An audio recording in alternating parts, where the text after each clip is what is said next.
बिहार में जंगल राज फिर से एक बार वापस लौट आया है और अपराधी खुलेआम तांडव कर रहे हैं। बिहार की राजधानी पटना में अपराधियों ने अंधाधुंध फायरिंग की है और ये फायरिंग पूर्व उप मुख्यमंत्री के आवास के पास हुई है। वहीं आपको बताते चले कि बाढ़ में जहां अनिल यादव की हत्या कर दी गई, वहीं मोकामा में मसूदन पासवान की भी हत्या कर दी गई। वैशाली जिला के जंदाहा में बैंक लूटते लूटते बचा। और इन तमाम बातों का हम खुलासा करने जा रहे हैं। बने रहें हमारे साथ इस 3 से 5 मिनट की रिपोर्ट में।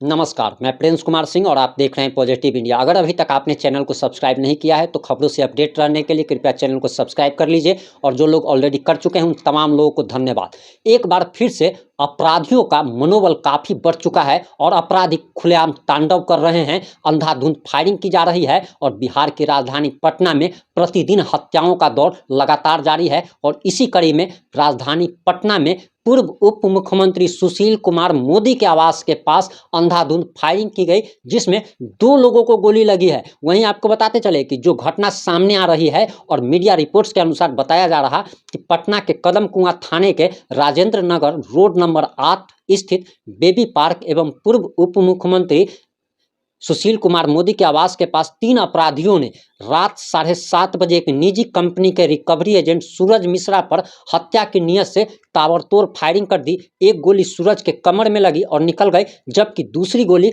उनसे बातचीत कर रहे पप्पू कुमार के पैर को छूती हुई निकल गई। बचने के लिए सूरज मिश्रा जहां बगल के बालाजी अपार्टमेंट में घुस गए तो वहां भी अपराधी पहुंचे और अपराधी फायरिंग करने लगे। यानी कि अपराधियों ने सूरज मिश्रा और पप्पू को दौड़ा करके भगा करके फायरिंग की घटना को अंजाम दिया है। और इसके बाद बाइक पर सवार होकर तीनों अपराधी भाग जाते हैं। घटना का कारण आपसी विवाद बताया जा रहा है। बताया जा रहा है कि सूरज और पप्पू राजेंद्र नगर रोड 8 में ही रहते हैं। हालांकि इनका पैतृक घर जो है वो आरा में है और छानबीन कर रही है पुलिस ने बताया है कि मौके से 4 खोखे बरामद किए गए हैं। वहीं अपराधियों ने 7.65 पिस्टल से घटना को अंजाम दिया है।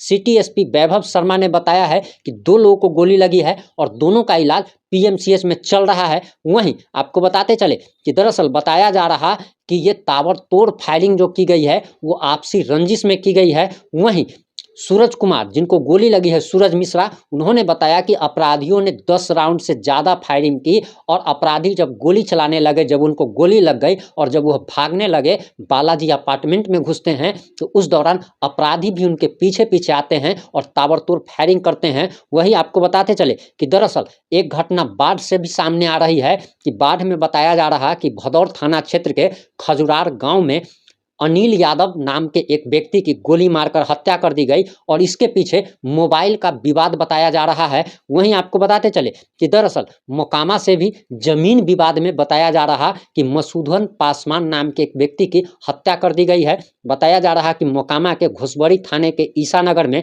45 वर्षीय पीडीएस दुकानदार मसूदन पासवान की पीट कर हत्या कर दी गई। वह घटना जो है वो इतनी दुर्दांत और ऐसा आप कह सकते हैं कि पीट कर किसी की हत्या, ये मॉब लिंचिंग का एक तरीके से मामला है। वहीं आपको बताते चले कि जमीन विवाद को लेकर इस वारदात को अंजाम दिया गया है। मसूदन विवादित जमीन पर पटवन कर रहा था।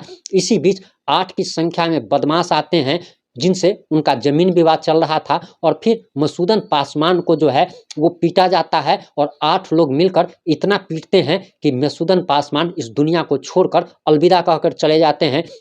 वहीं बताया जा रहा है कि मसूदन पासवान की लाठी और डंडों से पिटाई हुई, जिसके बाद उन्हें अस्पताल ले जाया जाता है जहां इलाज के दौरान उनकी मौत हो जाती है।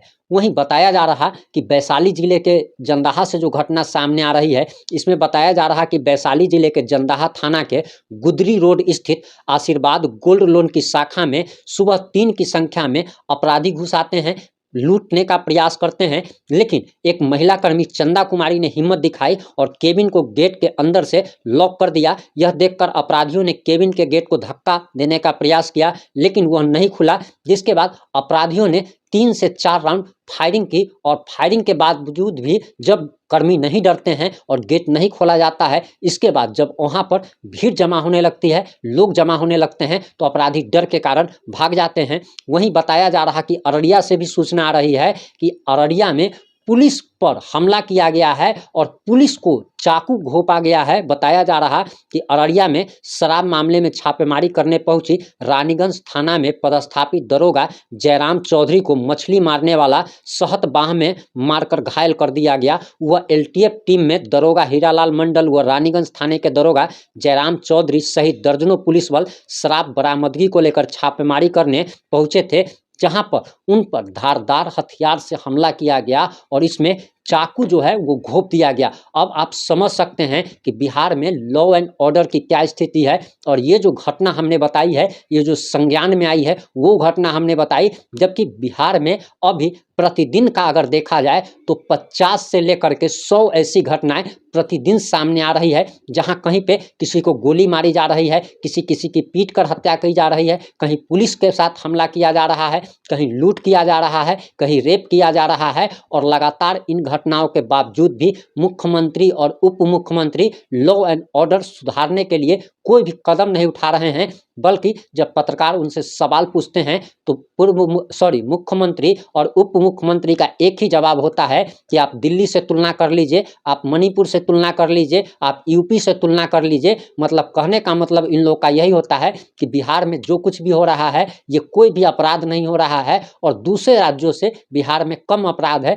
इसीलिए मुख्यमंत्री या उप मुख्यमंत्री को इस बात की कोई चिंता नहीं है। लोग मरते हैं तो मरते रहे, अपराधियों का मनोबल बढ़ता है तो बढ़ता रहे, लेकिन ये लोग दिल्ली, यूपी और मणिपुर से तुलना करने में लगे हुए हैं। इन सारे मुद्दों पर आपकी क्या राय है, आपकी क्या प्रतिक्रिया है? कृपया अपनी प्रतिक्रिया कमेंट बॉक्स में जरूर दीजिएगा। जुड़े रहे हमारे साथ। जय हिंद, जय भारत, जय जय बिहार।